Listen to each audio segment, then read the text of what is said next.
Rumpelstiltskin, retold and illustrated by Paul O. Zielinski.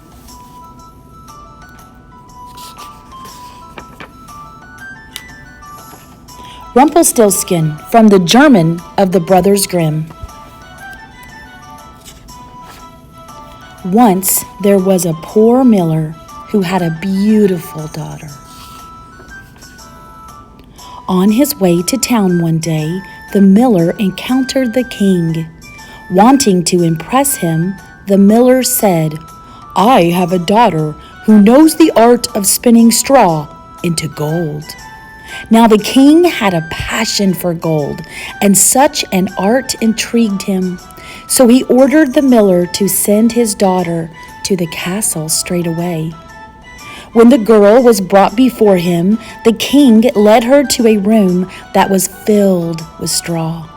He gave her spools and a spinning wheel and said, "You may spin all night, but if you have not spun this straw into gold by morning, you will have to die." With that, he locked the door, and the girl was left inside, alone. There sat the poor miller's daughter, without the slightest idea of how anyone could spin straw into gold. For the life of her, she did not know what to do. She grew more and more frightened, and then she began to weep. Suddenly, the door sprang open, and a tiny man stepped in. "Good evening, Mistress Miller," he said. "Why are you sobbing?" "Oh," the girl cried, "I must spin this straw into gold, and I don't know how." "What will you give me if I spin it for you?" the little man asked. "My necklace?" answered the girl. The little man took her necklace and sat down at the spinning wheel. He pulled 3 times, whir, whir, whir, and the spool was wound full of gold thread. He fitted another spool on, and whir, whir, whir, 3 pulls, and that one too was full. And so it went until morning, when all the straw was spun and all the spools were full of gold. When the king came at sunrise, he was amazed and delighted. But all that gold only made him greedier. So he led the miller's daughter to a larger room filled with straw, and he ordered her to spin this straw too before dawn, if she valued her life. The girl did not know what to do. She began to weep. Once more, the door opened, and the little man stepped in. "What will you give me if I spin this straw into gold for you?" he asked. The ring on my finger," answered the girl, and the little man took her ring. Then he set the spinning wheel whirring, and before the night was over, he had spun all the straw into gleaming gold. Shortly after sunrise, the king returned. Piles of golden spools glowed in the morning light. The king rejoiced at the sight of so much gold, but still he was not satisfied. He led the miller's daughter to a third, even bigger room that was piled high with straw. "Tonight you must spin this straw too," ordered the king, "and if you succeed, you shall become my wife." Because he thought I could not find a richer wife in all the world. When the king had left, the little man appeared for the 3rd time. "What will you give me if I spin for you yet once more?" he asked. "I have nothing else," the girl replied. "Then promise that when you become queen, your first child will belong to me." The miller's daughter gasped. How could she promise such a thing? Then she thought, but who knows whether that will ever happen? And as soon as she could think of no other way to save herself, she promised, and the little man once again spun all the straw into gold.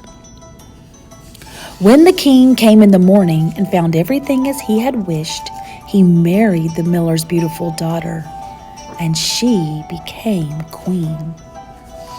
A year passed, and the queen brought a handsome baby boy into the world. She scarcely gave a thought to the little man, but one day he appeared suddenly in her room. "Now give me what you promised me," he demanded. The queen pleaded with the little man. He could take all the royal treasure if he would only let her keep her child. But her pleading was in vain. Then she began to weep so piteously that at last the little man was moved. "I will give you 3 days," he said. "If by the end of that time you know my name, you may keep your child."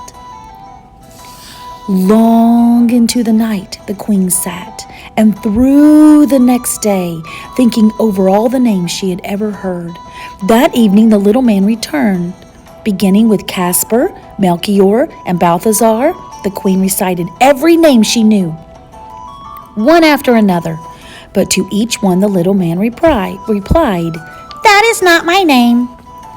The second day the queen had inquiries made in town, searching for new names, and when the little man came that evening, she posed the strangest and most unusual ones to him. She tried Beastie Ribs and Lego Ram and String Bones, but he would only reply, "That is not my name." Now the queen grew truly frightened, and she sent her most faithful servant into the woods to look for the little man. The servant searched through the thickets and over clearings, deep into the forest. At last, near the top of a high hill, she spied him. He was riding on a cooking spoon around a great fire and crying out, "I brew my beer, I bake my loaves, and soon the queen's own son I'll claim. Oh, lucky me, for no one knows that Rumpelstiltskin is my name." The servant made her way back as fast as she could manage, and at midday reached the castle. You can imagine how glad the queen was when she heard the name. Late that evening, the little man arrived. "Now, Mrs. Queen," he said, "do you know my name, or do I take the child?"